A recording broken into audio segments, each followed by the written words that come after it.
social.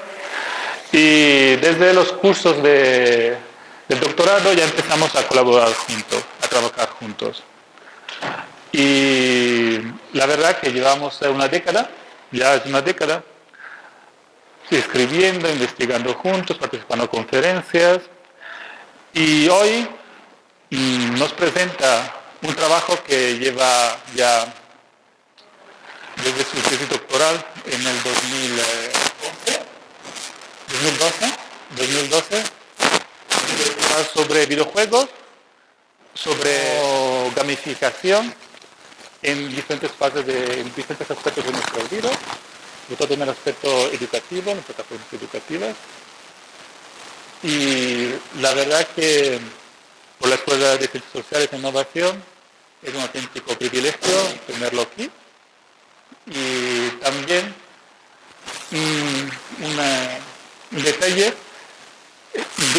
curioso, un artículo que publicamos en el 2008 el título es Breve Historia de es uno de los artículos más citados en el mundo hispanohablante sobre videojuegos. No sé cuántas descargas tiene cada día y cuántas citaciones tiene al día de hoy, pero continuamente es un artículo que nosotros escribimos participando a un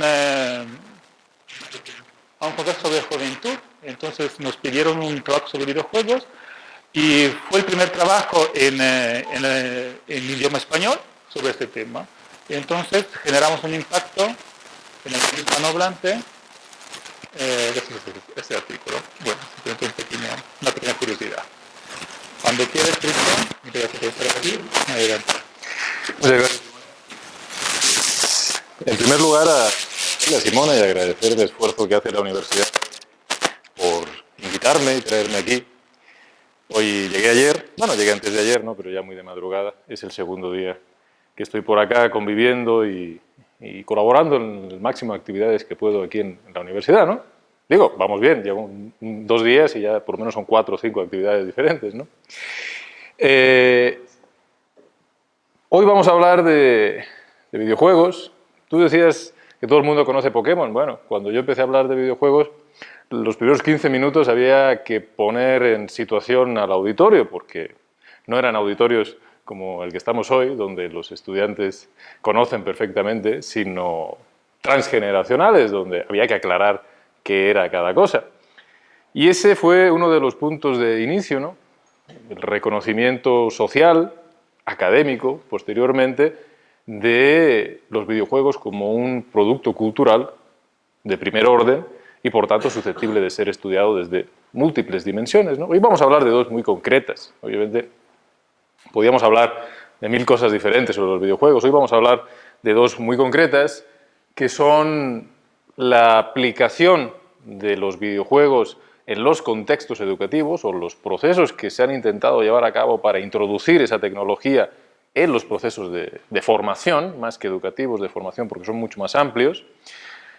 Y hablaremos en específico de los juegos serious games, ¿no? Que es digamos, la rama que trabaja todo eso dentro del mundo de los videojuegos, para posteriormente presentar algo que nace o que se pone de moda en los últimos años desde el ámbito de la creación de videojuegos, pero que no necesariamente es ni un videojuego, ni es necesariamente algo que haya que hacer con videojuegos, pero parece ser que aquello que constituye al videojuego como un juego particular, con nombre propio, ese tipo de elementos que lo constituyen, se pueden exportar a otros espacios, ¿sí? Y es lo que llamamos el concepto de gamificación, ¿no? Gamification en inglés, gamificación en castellano. Entonces, sobre eso vamos a hablar. Me voy a poner mi cronómetro para que no digan que me paso. Disciplinado. Bien, primero me presento yo. Simona ya me presentó, pero yo creo que es siempre importante presentar en qué está trabajando uno, ¿no? Porque pues, uno puede hacer muchas cosas, pero ahora, ¿no? ¿En qué estamos ahora? Ya sabéis, mi nombre es Cristian. Actualmente trabajo en la Escuela Nacional de Estudios Superiores, la ENES, que es un campus de la Universidad Nacional Autónoma de México, en la ciudad de Morelia, México, vinculado a un área de humanidades, específicamente a lo que en México le llaman, me imagino que aquí tiene un nombre parecido, el LGAC, son líneas de generación y aplicación del conocimiento, ¿sí? Es decir, Nuestras investigaciones no solo son de orden, digamos, circunscrito, sino que, entre comillas, se premia el hecho de que esa generación de conocimiento tenga una aplicación más o menos directa, ¿no? Entonces hay que hacer cierto encaje de bolillos para que muchas veces investigaciones que no son necesariamente de aplicación generen aplicación, ¿no?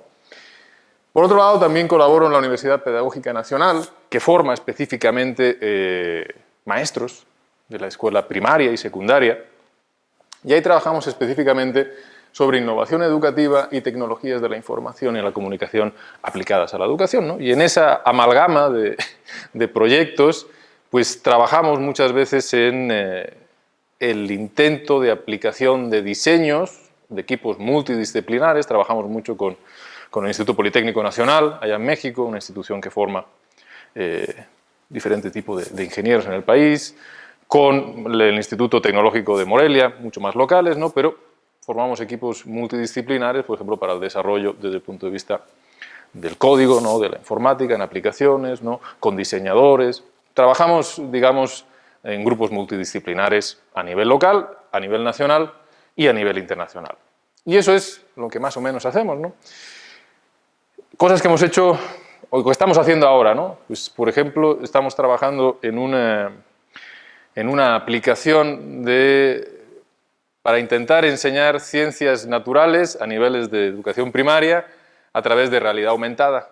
Sí, ya sabéis que la realidad aumentada es pues, la utilización de los dispositivos móviles, tabletas, celulares, para insertar en la imagen, ¿no? de la realidad ciertos elementos de animación, de información. ¿Sí? ¿Sí conocéis la realidad aumentada? ¿Sí? ¿Todos? ¿No? Bueno. ¿Por qué? Bueno, ¿de qué nos hemos dado cuenta haciendo investigación? Y hablaremos de eso durante la conferencia. Cuando alguien experimenta en primera persona cualquier tipo de actividad, y cuando esa experiencia significa un proceso de inmersión en aquello que está ocurriendo, el nivel de absorción de esos conocimientos, el nivel de memoria de ese evento, se multiplica extraordinariamente. ¿Sí?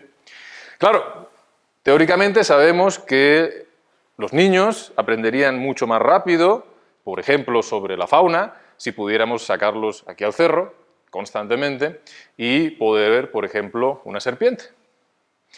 Pero eso implica ciertos riesgos, ¿sí? Y sobre todo cuando son niños de primaria y de secundaria. La serpiente no va a estar ahí para nosotros. De hecho, va a intentar huir lo más lejos posible de nosotros. Y segundo, implica un riesgo. Este tipo de tecnología permite simular ese tipo de experiencia y, como buena simulación, intenta reducir al máximo los riesgos, pero a la vez intentar aprovechar ese tipo de funciones, ¿no? de la experiencia, de la inmersión en esa realidad. Bien, en ese tipo de cosas trabajamos. También hemos trabajado en una aplicación mucho más sencilla para intentar mantener vivo el idioma de la cultura originaria del estado de Michoacán, los purépechas. Su idioma, el purépecha, pues se está perdiendo, como los 27 otros idiomas oficiales en México, por una sencilla razón. Están reconocidos oficialmente, pero no se usan. Al no usarse y al tener todavía una carga valorativa, cultural negativa, los jóvenes no quieren aprenderlo, les da vergüenza hablarlo, ¿no? Entonces hemos empezado a trabajar con maestras rurales indígenas en la creación de cómics, ¿sí? de animaciones, de viñetas, que utilizan el purépecha para transmitir esa información, ¿no? Entonces, esas son las cosas que a muy pequeña escala podemos ir haciendo, porque las condiciones tecnológicas de donde trabajamos tampoco nos da para poder trabajar mucho más allá, ¿no? Bien, y en eso estamos. Los videojuegos, porque sí, era una pregunta que hacía siempre en los foros, ¿no? Las primeras veces la pregunta era ¿quién había jugado alguna vez a videojuegos? Claro, viendo el foro, la pregunta más bien debería ser al contrario, ¿no? ¿Quién no ha jugado nunca a videojuegos? ¿No? Y acabaríamos antes. ¿Quién no ha jugado nunca a videojuegos? Está bien, antes, imaginad, ¿no? Era al revés, y alguien levantaba la mano diciendo, yo, sí.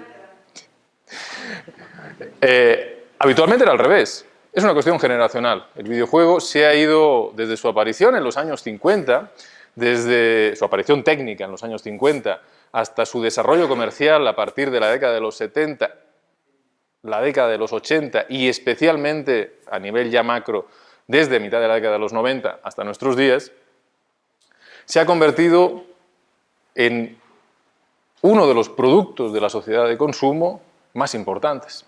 Quizá muchas veces no se ve la dimensión macroeconómica que tienen los videojuegos. Solo un pequeño ejemplo.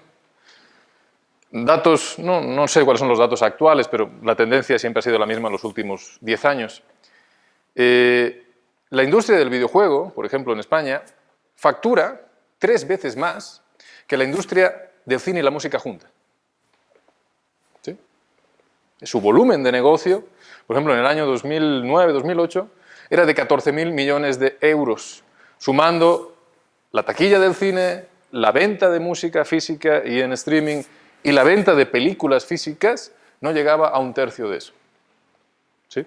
Si eso lo multiplicamos a nivel mundial, estamos hablando de un negocio que mueve al año más de 52.000 millones de dólares, allá por final del año 2008-2009. Entonces imaginemos el verdadero volumen. Ya no solo el volumen económico, sino el nivel de impacto en estas generaciones. Por lo cual no tenía sentido no estudiar cómo funcionaban los videojuegos, ¿sí? Que no se estaba haciendo. De hecho, en España hasta el año 2008 no aparece una ley aprobada por el Congreso que cataloga a los videojuegos como industria cultural y no como industria del entretenimiento, ¿sí?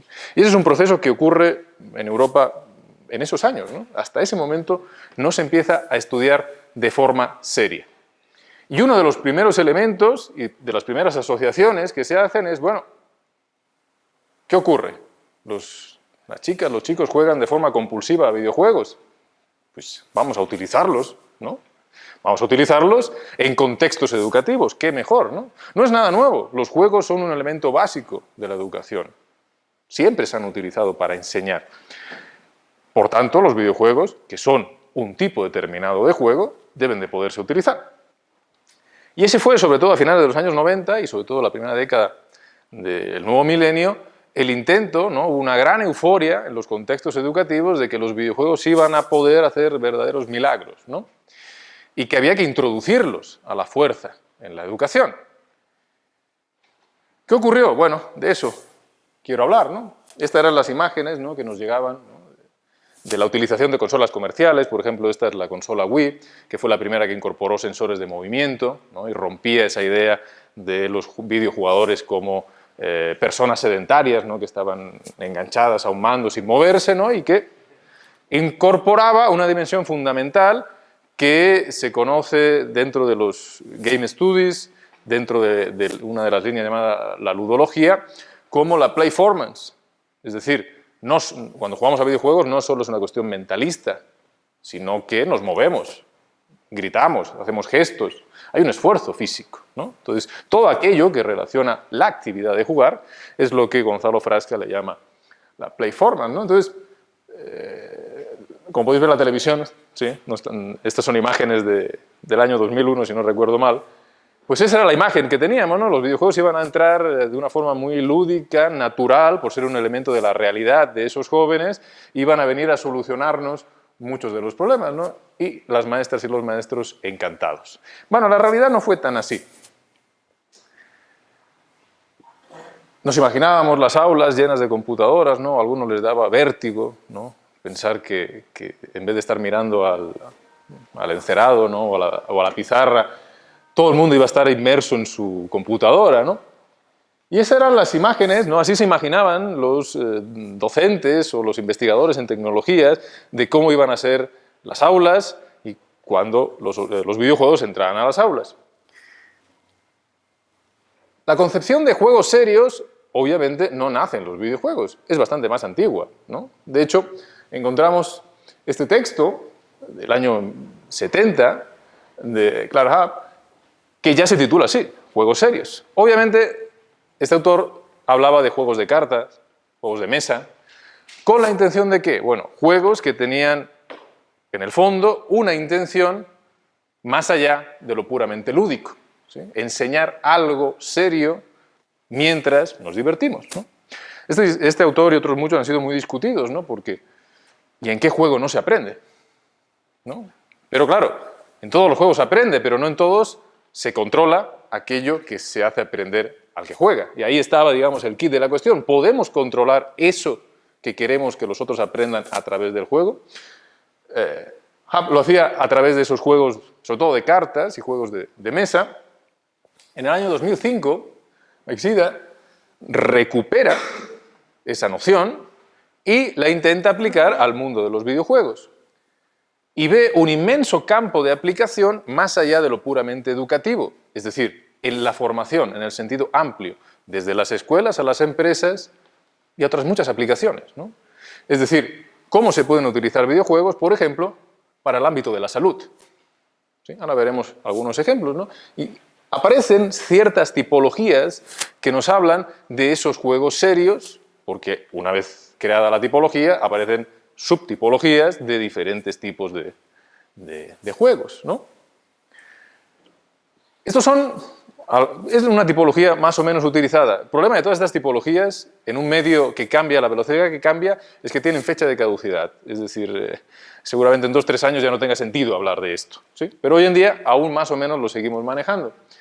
¿Cuáles son los diferentes tipos de juegos serios que, de forma general, aparecen? Quizá los más conocidos, como edutainment, que son aquellos que se aplican específicamente en la educación formal, ¿sí? Muchos de ellos son aplicaciones muy sencillas. Algunos teóricos de videojuegos consideran, por ejemplo, que un puzzle, por mucho que se realice en una computadora, no es un videojuego, es una aplicación informática, ¿no? Entonces, hay ciertas discusiones de qué podría ser. De hecho, esos teóricos dicen que los edutainment como tal no son videojuegos, pero eso no es cierto del todo. Aquí tenéis una imagen de un videojuego llamado Baobab, que es una producción española, donde es un videojuego en toda regla, es un MOOC, ¿no? Ya sabéis, un Massive Multiplayer, ¿sí? Es decir, un juego de estos online, donde los niños de primaria participan y tienen su propio avatar, juegan en ese mundo conectado con otros niños en otras escuelas, donde van realizando pequeñas actividades, puzzles, ¿no? Donde van interaccionando con otros niños, ¿no? Entonces, sí cumple los requisitos que le ponemos para poder llamar que es un videojuego, pero sí, es decir, todo va cambiando muy rápido, no son aquellos primeros puzzles o simplemente relacionar un concepto con una imagen, ¿no? Que fueron las primeras aplicaciones que se hicieron. Eso en el mundo puramente de la educación formal, sobre todo a niveles de primaria y de secundaria. Aparecen otras categorías, como el advergaming, que es la utilización exactamente de los mismos procesos para vender un producto, ya sea de Nike, de Coca-Cola, ¿sí? Las empresas, las corporaciones intentan promocionar y hacer conocer sus productos a través de juegos. El EduMarket, que es una especie de fusión entre educación y marketing, pero ya con ciertos tintes éticos, es decir, intentamos generar juegos que enseñen a la gente a consumir, o a consumir responsablemente. Entonces son fusiones, ¿no? de los dos anteriores, por decirlo así. Tenemos los simuladores, que son de hecho de las primeras aplicaciones serias de los videojuegos, ¿no? Ya hace muchísimos años los pilotos de aviación utilizan el famoso juego Flight Simulator para entrenar. De hecho, la gran mayoría de horas de vuelo que hoy en día hacen la mayoría de pilotos ya las hacen en simuladores, pero no solo ellos, lo hacen prácticamente la mayoría de corporaciones que intentan así reducir costes y reducir, sobre todo, riesgos. Los juegos de simulación son muy populares en el sentido de entretenimiento, no solo son utilizados de forma seria. De hecho, por ejemplo, los pilotos de Fórmula 1 pasan más tiempo en un simulador que entrenando en una pista de verdad. De hecho, muchos de los pilotos más jóvenes solo conocen la mayoría de circuitos porque han practicado en un simulador, ¿no? Entonces, es la realidad de muchos campos. Los juegos para la salud. Las imágenes son de 2 juegos para la salud. Por un lado, la aplicación comercial, ¿no? Es decir, la propia consola Wii que ayuda, entre comillas, a esas personas mayores a tener cierta movilidad, a jugar, ¿no? En la imagen de abajo son otras aplicaciones que se han realizado en videojuegos y salud, que consiste, por ejemplo, en crear videojuegos en un formato muy estándar, ¿no? Donde un personaje que controlamos nosotros, en una especie de odisea espacial, que no es espacial sino dentro del cuerpo humano, ataca una serie de monstruitos llamados células cancerosas. Y el que vemos aquí es un niño en la planta de oncología jugando a ese juego. Los psicólogos saben que si un enfermo visualiza y entiende cuál es la enfermedad que le está atacando, existe una mayor probabilidad de que haya resultado positivo en los tratamientos. Eso es muy difícil con niños pequeños. Obviamente no entienden qué está ocurriendo. Pero a través de ese tipo de videojuegos comprenden que lo que está ocurriendo en su cuerpo, que lo que está ocurriendo con el tratamiento médico es eso que ocurre en el videojuego. Y que el medicamento está haciendo dentro de él lo que él hace en el videojuego. Y se toma, en cierta manera, y se comprende el proceso de la enfermedad y el proceso del tratamiento. Aunque mucho menos extendidos, han aparecido también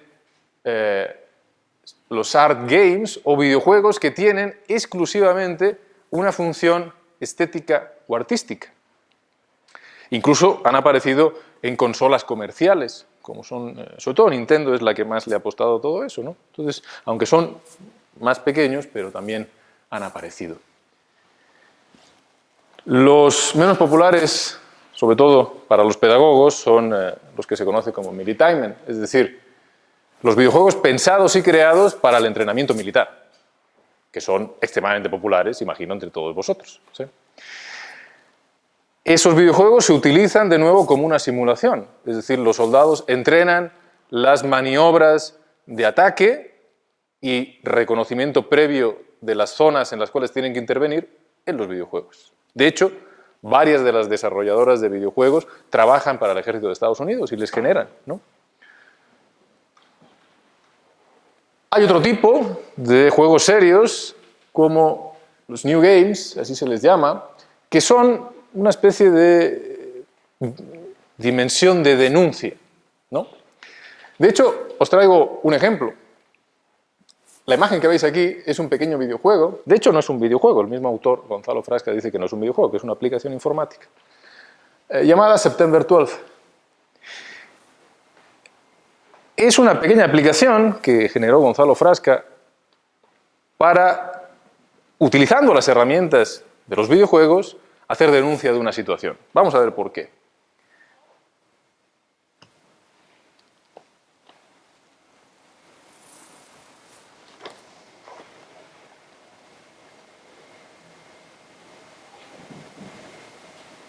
Vamos a ver que se hable una aplicación muy sencilla que va a simular un falso 3D, ¿sí?, en diagonal, donde nosotros, como jugadores,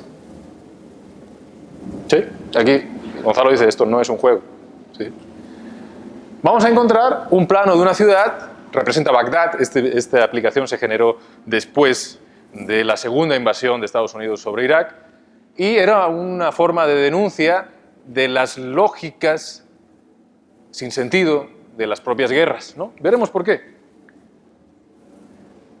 ¿Qué podemos hacer en September 12? Bueno, encontramos un mercado, ¿sí?, y están paseando civiles y supuestos terroristas, que los reconoceremos porque llevan una ametralladora a la mano. Nosotros, ¿qué tenemos? Una mira telescópica y, por tanto, podemos disparar a los malos. Entonces, vamos a hacer la prueba. Si encontramos algún malo,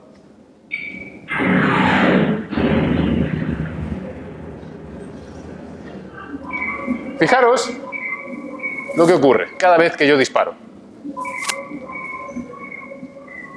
aunque sea uno de los malos.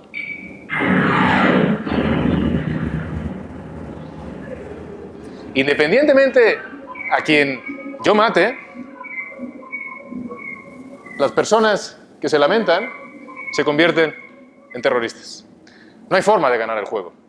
No hay forma de seguir avanzando. Gonzalo utiliza esta mecánica de juego, es decir, la mecánica clásica del shoot, ¿sí?, de disparar, para, habitualmente, ¿cómo funciona esta mecánica? Más aciertos tengo, paso de nivel, ¿no? Aquí la mecánica se invierte. Se invierte para generar una denuncia. Es decir, da igual cuánto crea que yo puedo,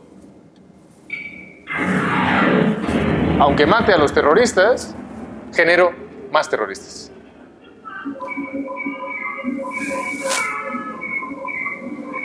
¿Sí? Entonces, es una pequeña aplicación de cómo se puede utilizar los propios procesos internos de una aplicación muy sencilla de videojuegos para hacer denuncia de una situación, ¿no? Esos son los advert games. Perdón, los news games. Hay juegos mucho más complejos. Por ejemplo, Naciones Unidas, a través de UNICEF, lanzó Safe Dufour. Si os acordáis, hace unos años, bueno, sigue igual la situación, pero hubo una crisis humanitaria muy grande en África, sí, en Dufour, y se generó un juego mucho más elaborado donde nosotros éramos una mujer, un niño, en un campo de refugiados y teníamos que generar una enorme cantidad de peripecias dentro de un videojuego para conseguir agua, ¿sí? Intentando así concientizar al que jugaba de esas situaciones. Bien.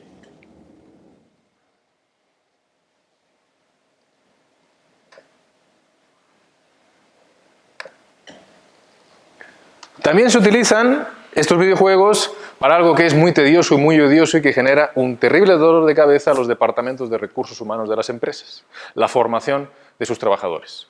Nadie quiere hacerla, todo el mundo va obligado, ¿sí? Entonces han encontrado en los videojuegos una forma menos agresiva de hacer que los trabajadores intenten hacer o formarse o colaborar, cosa que habitualmente no es muy habitual.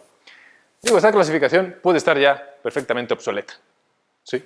Porque se avanza a tal velocidad que este tipo de clasificación está pensada directamente para la utilización de dispositivos o computadoras o videoconsolas.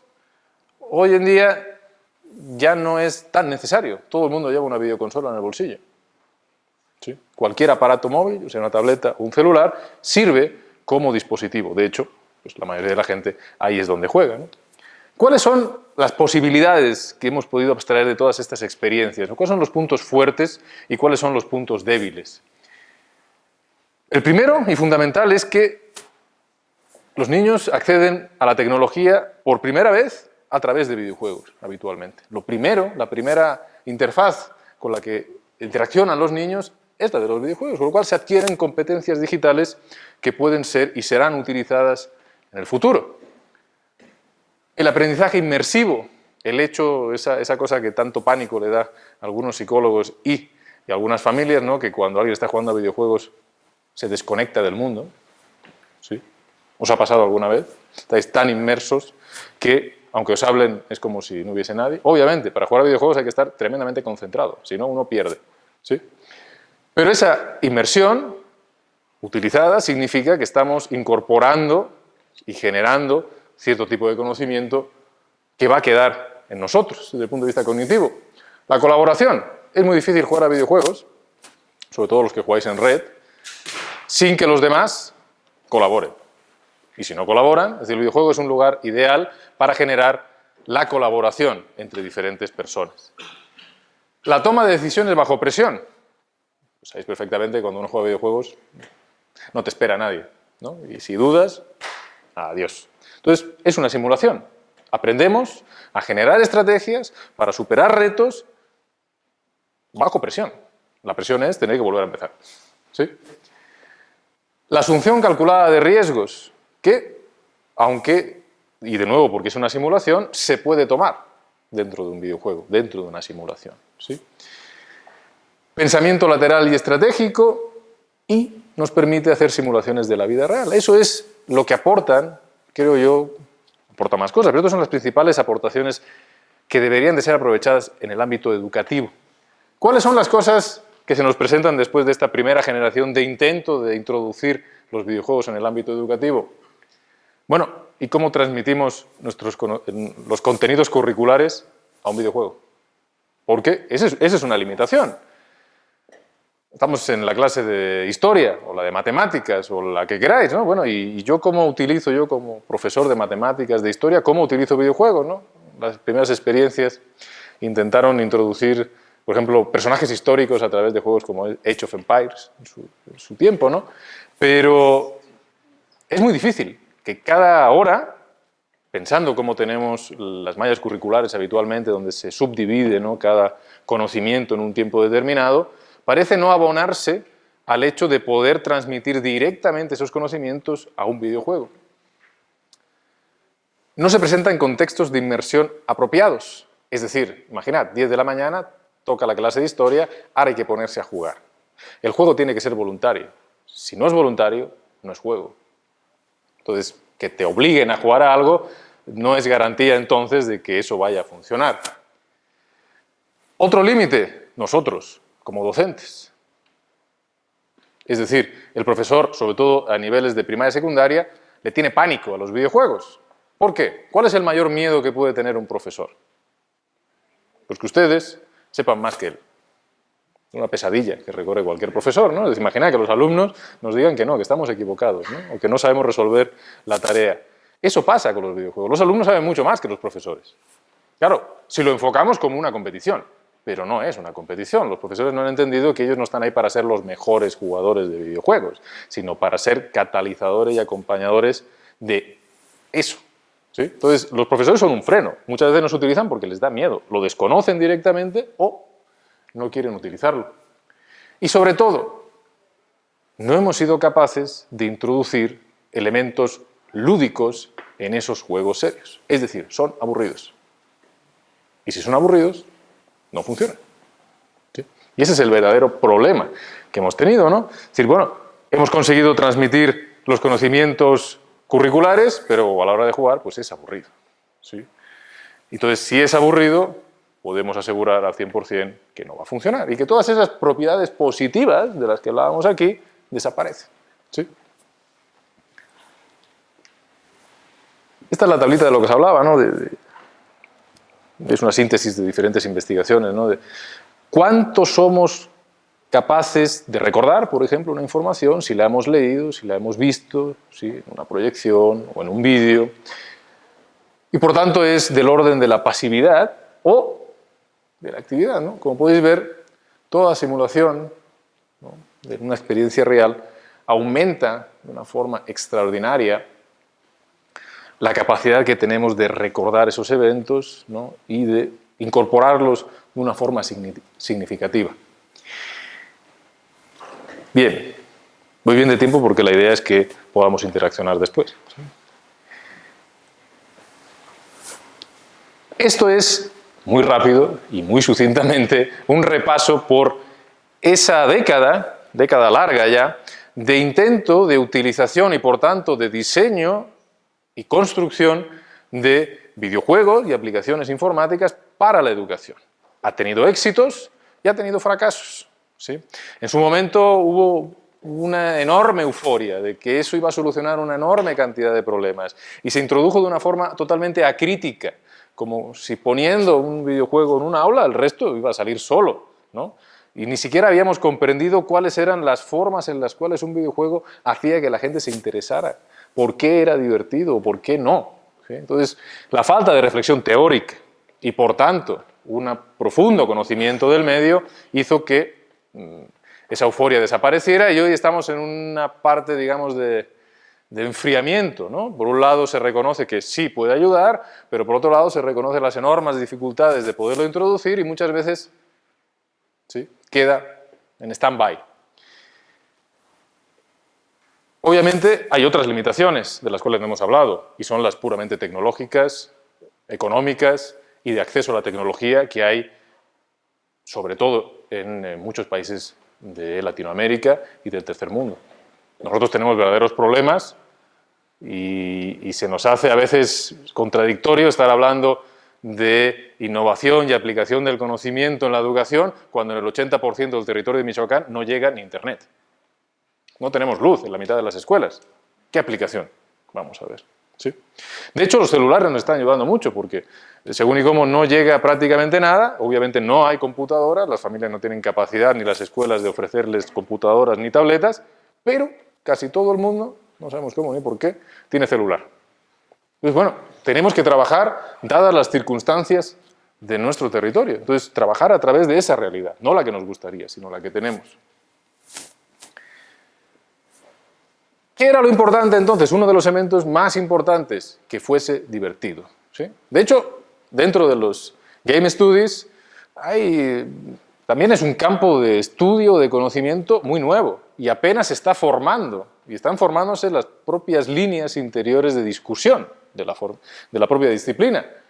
Digamos que nació con una discusión, como todas las disciplinas, entre dos grupos, ¿no? Unos que decían que lo importante de los videojuegos eran la historia que contaban y por tanto se autodenominaron la narratología, ¿no? Ese fue el primer campo de estudio profundo de los videojuegos, pero inmediatamente aparecen otros que dicen, bueno, no es que no sea importante la historia que explica un videojuego, pero lo que verdaderamente lo hace importante es su aspecto lúdico. Ya aparecieron los ludólogos y por tanto la ludología, es decir, aquellos elementos que hacen de algo, un juego, un videojuego, divertido y entretenido, ¿sí? Si ahora hacemos un pequeño paso al lado y nos salimos del mundo de los videojuegos, podemos intentar recuperar algunas nociones que parecen funcionar muy bien en el ámbito de los videojuegos, comercialmente sobre todo, e intentar aplicarlo a otros espacios de la realidad. Es ahí donde aparece el concepto de gamificación, ¿sí? ¿Está vinculado estrechamente con los videojuegos o directamente con los videojuegos? No necesariamente, pero yo creo que sí está extremadamente vinculado con las tecnologías de la información y la comunicación. Y utiliza como base los mismos principios que hacen funcionar a los videojuegos. Una especie de híbrido, ¿no? Por eso aquí es una especie de eje de coordenadas donde nos vamos moviendo, ¿no?, en esas dimensiones. ¿Qué sería entonces la gamificación? Aquí os pongo una definición un poco así estándar, muy sucinta, ¿no? Una técnica, un método, una estrategia, todo a la vez.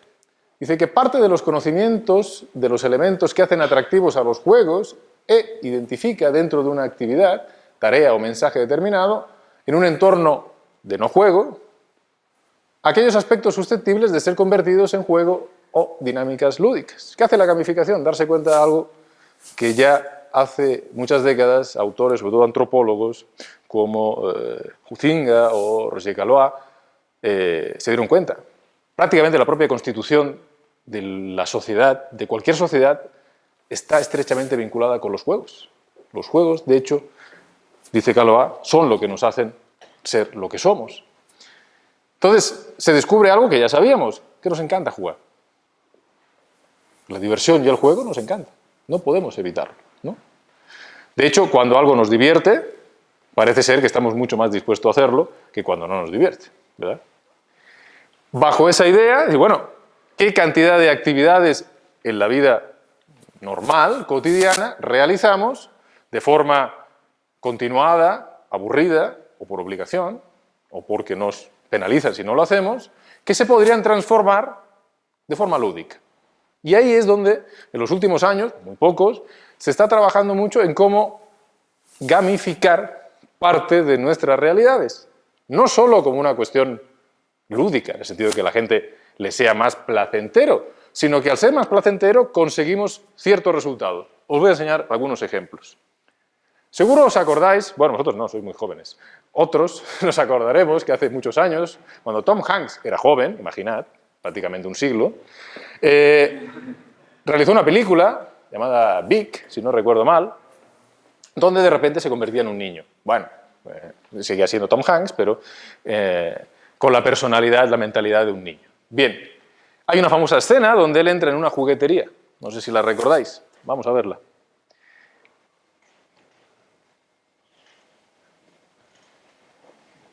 Bueno, él entraba en una juguetería.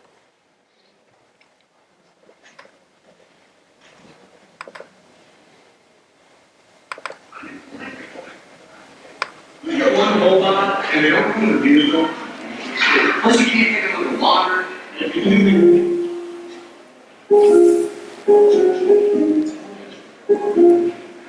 Nice.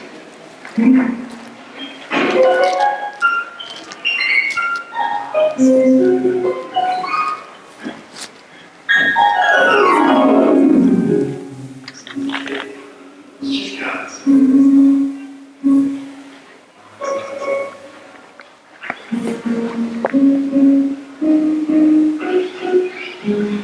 guys.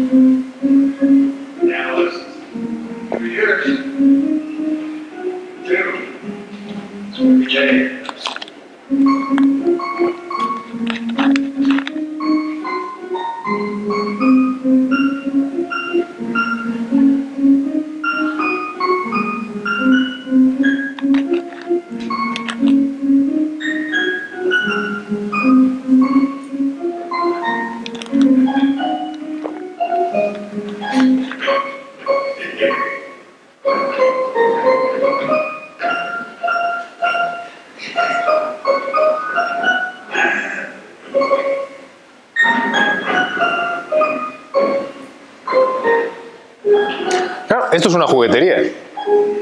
Y está jugando dentro de una juguetería. Pero ¿qué pasaría si esto mismo lo hiciéramos en un espacio no lúdico?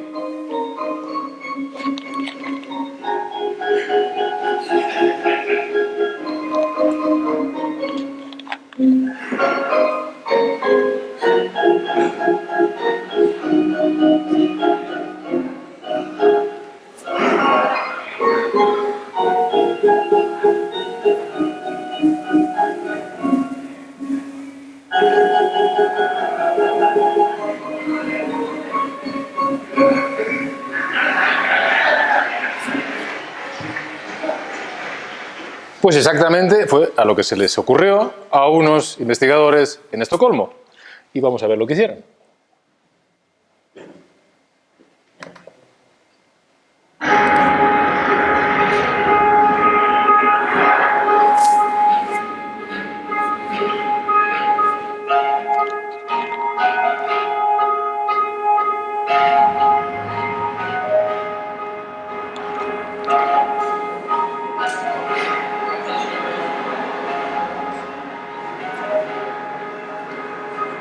Un espacio no lúdico, las escaleras de la bocana de 1 metro, lo vamos a convertir en un juego.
Eso es un ejemplo de una gamificación.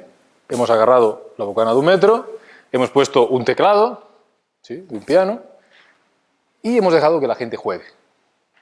Pero claro, no es simplemente una cuestión lúdica de que se diviertan un rato. Eso tiene efectos. Significa que el 66% de las personas decidió no subir como siempre por las escaleras eléctricas, sino subir por las otras. Y no solo eso, estaban de mejor humor. La gente en el metro por la mañana tiene una cara de perro terrible, ¿no? O sea, todos parecen hermanos, con la misma cara que hacen, ¿no? Y eso les alegró. Nos puede parecer muy poco efectivo o algo muy anecdótico, pero esa es la idea fundamental de los procesos de gamificación. Entre pequeñas intervenciones que rozan entre lo artístico, la performance, la gamificación, los videojuegos y la tecnología, ¿no? Antes de transformar el teclado, Ajá. ¿qué porcentaje de la gente subía? Yo entiendo que hicieron una medición el día anterior y por eso nos dicen que el 66%, porque yo entendí que era 66% más que el día anterior. Yo creo que habían habían hecho medición anteriormente, antes de decir que efectivamente subía más gente ahora, ¿no? Porque si no, no podríamos saberlo. De hecho,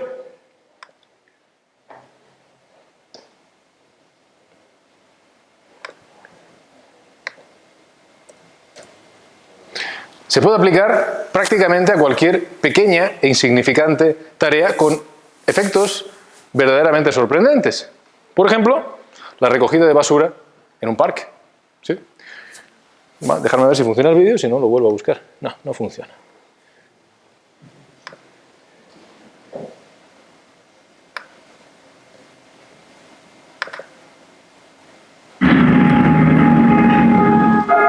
De nuevo, una tarea no lúdica, echar las cosas a la papelera.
hacer lo mismo, pero de una forma divertida.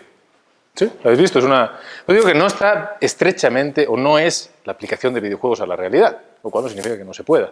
Simplemente es la intervención, sí, mediada a la tecnología la gran mayoría de las veces, respecto de tareas no lúdicas que se transforman en lúdicas. Hablábamos de la recogida de basura. La gente, porque estaba jugando, no solo tiraba su basura, sino que iba a buscar la que estaba por el suelo y la tiraba dentro. Por jugar. Habría que ver cuál es el efecto de eso a largo plazo, obviamente.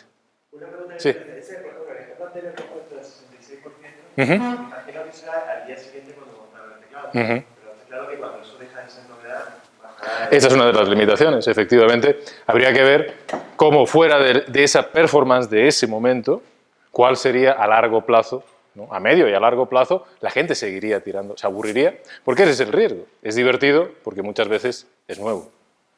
¿Qué pasaría si eso ya no fuera divertido? ¿La gente seguiría tirando o no? Pero bueno, obviamente estamos todavía en fase de discutir cuáles serían los beneficios, si solo lo serían a corto plazo, por ejemplo, ¿no? Como pequeñas intervenciones que desaparecerían poco después de eso, ¿no?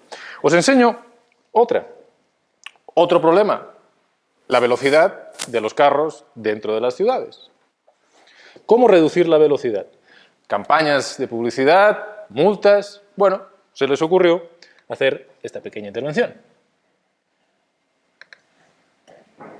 Hi, I'm Kevin Richardson. I'm the winner of Volkswagen's Fun Theory Award. My idea was the speed camera lottery. Can we get people to pay the speed limit for fun?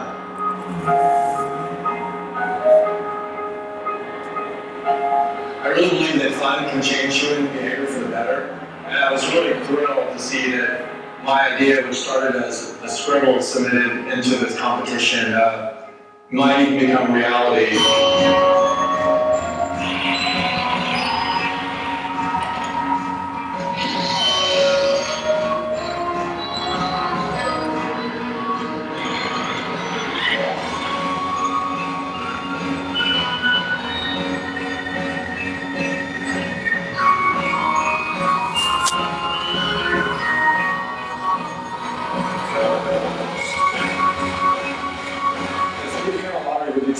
One, it would photograph speeders, give them a citation, and that money goes to a pot. But if you're obeying the law, your picture will also get snapped, and you'll be entered into a lottery and win some of that money from those speeders.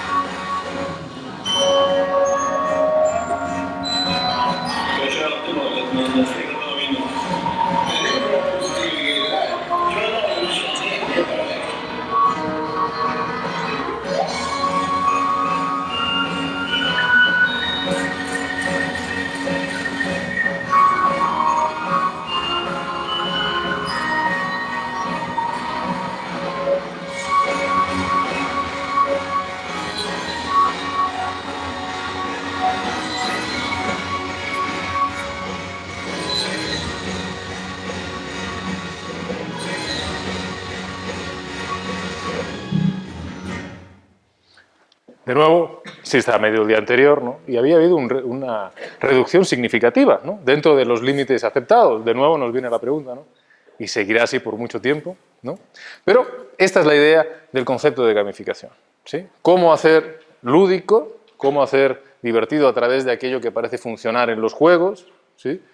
Partes de la realidad. Os enseño ya el último, para que entablemos una conversación respecto a todo esto, que habla sobre el problema del sedentarismo y la obesidad. Yo que vengo de un país donde vivo y trabajo, que tenemos el número 1 en obesidad infantil en el mundo y somos el número 2 en obesidad de adultos, pues el tema del deporte es un enorme problema, ¿sí? Entonces, encontramos otra intervención.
Esto es una intervención que se realizó durante los Juegos de Invierno, los últimos Juegos Olímpicos de Invierno en Sochi, en Rusia, ¿no? Bueno, si hace los ejercicios, le regalan el billete. Fomento de la práctica del deporte. Obviamente son todo experiencias, son experimentos, ¿no? ¿Qué ocurre si un pedazo de la realidad lo convierto en un juego, ¿no? Y obviamente lo que pasa de forma inmediata, ¿sí?, es esto. Claro, otra cosa será discutir qué ocurriría a largo plazo, ¿sí? Bien, os quería enseñar estos ejemplos, ¿sí?, porque me parecen bastante ilustrativos de las posibilidades que nos dan no solo los videojuegos en el ámbito educativo, sino los ámbitos de formación en el sentido más amplio del término. Y por otro lado, las posibilidades que se abren, de hecho, para la intervención en problemas de orden social, público, de ordenamiento, de convivencia en nuestras propias ciudades e instituciones, a través de la incorporación de elementos lúdicos, ¿sí? Estoy seguro que, sobre todo vosotros, que sois jóvenes y estáis ávidos de ideas, ya se os han ocurrido varias de las cosas que hacéis cada día aquí en el campus que se podrían hacer de una forma mucho más lúdica, ¿verdad? De hecho, de eso trata la gamificación, de intentar hacer algo más divertido, algo más entretenido, aquello que todos los días tenemos que hacer, ¿no? Entonces yo creo que es interesante el hecho de plantearnos qué partes de esa realidad que se ha vuelto rutinaria y que se ha vuelto aburrida pueden transformarse, ¿no? Porque sí, sin duda nos divierte ser felices, ¿sí? Por eso os habéis reído cuando habéis visto a mi amigo Dani Trejo disfrazado de Mario Bros, ¿verdad? Ya sabéis, si Machete lo dice, será por algo. Muchas gracias por la atención.